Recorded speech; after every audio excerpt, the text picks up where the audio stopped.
En la península de Crimea, que está al sur de Ucrania, donde la mayor parte de la población es rusa.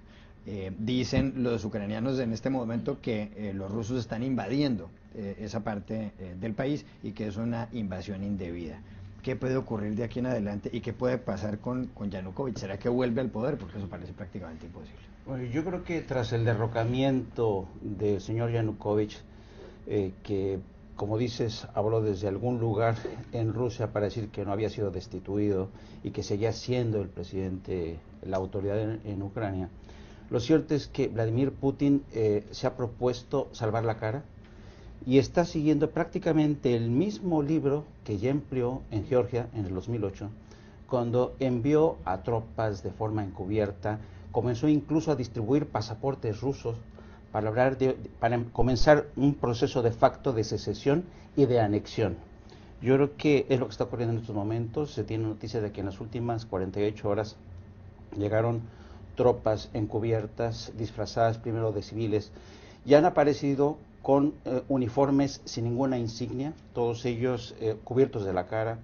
Se han presentado a sí mismo como una fuerza separatista que quiere la secesión de Ucrania, donde, como tú dices, el 60% o más es de origen ruso, y están luchando por la secesión. Hace algunos días le dieron golpe de estado al alcalde de Sebastopol, la principal ciudad, y han hecho ondear la bandera rusa en el Congreso local, y ahora pues todo indica que Vladimir Putin no está dispuesto a perder Crimea, después de haber perdido al señor Yanukovych en un golpe de Estado que fue dirigido con una revolución, con una revuelta popular que se gestó en la famosa Plaza de la Independencia, de tal suerte que yo creo que vamos a asistir en los próximos días a un proceso muy peligroso, el descenso al caos de Ucrania, en una guerra de secesión que ya no es un fenómeno nuevo, ya tiene sus antecedentes con la famosa guerra de Crimea, cuando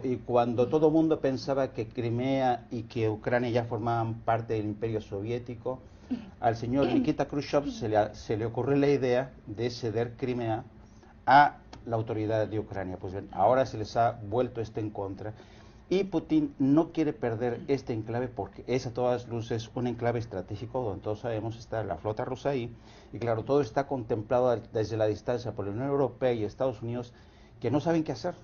No saben qué hacer porque prácticamente Putin ya ha demostrado que no va a quitar su zarpa de ahí, y yo creo que va a ser decisivo lo que ocurre en los próximos días.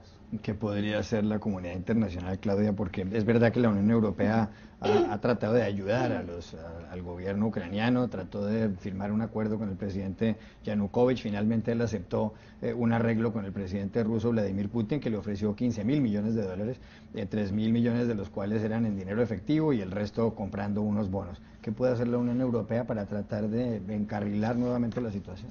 Creo que la comunidad internacional ya está se movimentando para arreglar um paquete de ajuda à Ucrânia. Não? O FMI ayer dijo que está dispuesto, que está pronto, listo a ajudar, vai enviar uma missão à Ucrânia em los próximos dias.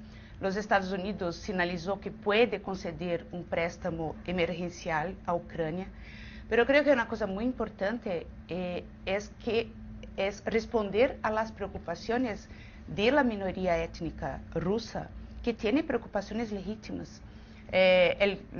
Los que asumieron el poder en Kiev, una de las primeras cosas que hicieron fue cancelar una legislación que garantizaba los derechos lingüísticos de la minoría étnica, al reconocer el ruso como la segunda lengua oficial en Crimea.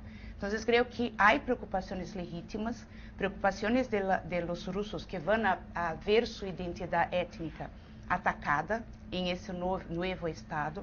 Entonces creo que es necesario hacer un gobierno inclusivo que responda a las aspiraciones y a las preocupaciones de todos los ucranianos, ¿no? Y no solamente los ucranianos que están en Kiev.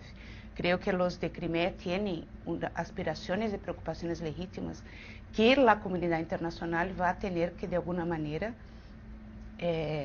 abarcar, ¿no? profesor Shamis, Crimea está bastante lejos del continente americano, está al este de Europa del Este, o es Europa del Este en cierto modo. Es una península que da sobre el costado norte del Mar Negro. Ahí está parte de la flota rusa, tiene alrededor de 2 millones de habitantes. Hubo una guerra en Crimea en el siglo XIX, ha habido varios combates a lo largo de la historia, pero en el siglo XIX, de 1853 a 1856, tuvo lugar la guerra de Crimea, la primera que cubrió por lo demás un periodista, un corresponsal de guerra.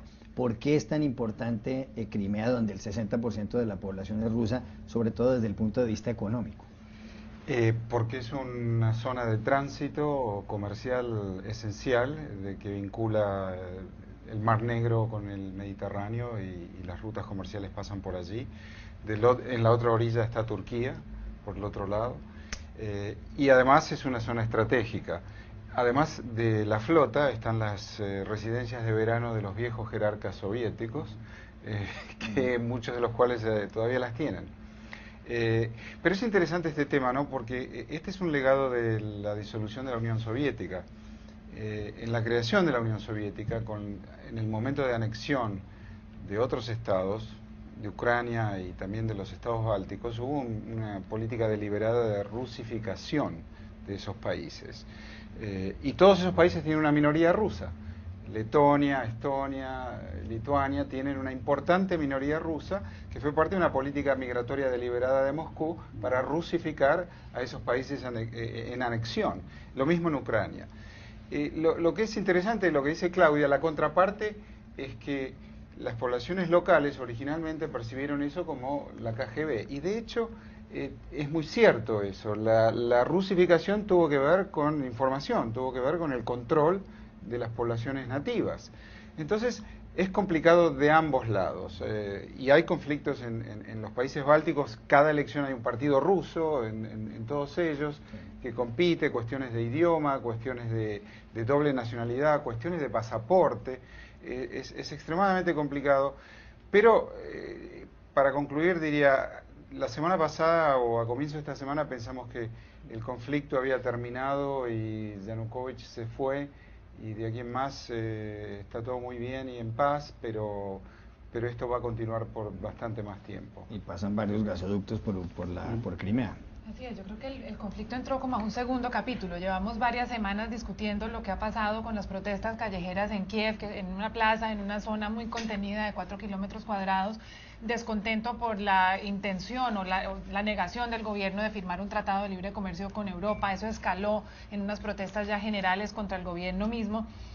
Protestas de activistas políticos, diferentes grupos políticos y ideológicos. Ahora este segundo capítulo es mucho más organizado. Ahí parece que hubiera llegado Vladimir Putin después de las elecciones de las Olimpiadas de Sochi y haya dicho, bueno, ahora sí le voy a poner atención a este conflicto, y lo que ha pasado en Crimea es una cuestión completamente distinta. Tiene todo el tufo de un golpe de Estado muy bien orquestado, tiene sellada la frontera de Crimea con el resto del país, está controlando toda la infraestructura esencial, ha invocado una mayoría étnica, todo eso con los medios de comunicación rusos ahí en primera fila documentando todo lo sucedido. Entonces realmente esto es distinto de lo que ha pasado en las últimas semanas, es mucho más sofisticado y tiene cara de ser una revancha muy quirúrgica por parte de Vladimir Putin. El hecho de que ya no exista este gobierno de Yanukovych, que ha sido la base política de Putin en el país, él también ha sido muy cuidadoso, Rusia, de no avalar el gobierno interino de Ucrania en este momento. Entonces está haciendo una jugada política muy interesante,